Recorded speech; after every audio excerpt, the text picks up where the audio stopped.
किस्सा हाथियों का लश्कर, गज़वा अहज़ाब या यौमुल फील। जब इब्राहा, जो यमन का गवर्नर था, ने खाना काबा को तबाह करने का इरादा किया तो उसने एक बहुत बड़ा लश्कर तैयार किया जिसमें हाथी शामिल थे। वो ये चाहता था कि वो मक्का मकरमा पहुंचकर खाना काबा को तबाह कर दे और लोगों को उसकी इबादत करने पर मजबूर करे। जब इब्राहे का लश्कर मक्का के करीब पहुंचा तो अल्लाह ताली ने अपने खास हुक्म से एक छोटे से परिंदे, जिसे ओबाबील कहा जाता है, को भेजा। ये परिंदे अपने मनकार में छोटे छोटे पत्थर पकड़कर इब्राहे के लश्कर पर फेंक रहे थे। उन पत्थरों की वजह से इब्राहे के लश्कर के हाथियों और फौजियों की हालत इंतहाई खौफनाक हो गई और उनकी तादाद में कमी आने लगी। हाथियों का लश्कर खौफ के मारे मक्का वापस भाग गया।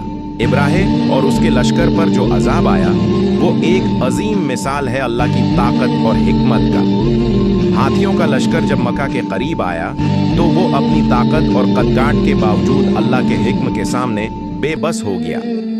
अल्लाह ने एक छोटे से परिंदे की मदद से इन ताकतूर हाथियों को शिकस्त दे दी और उन पर अजाब नाजिल करके उन्हें हलाक कर दिया।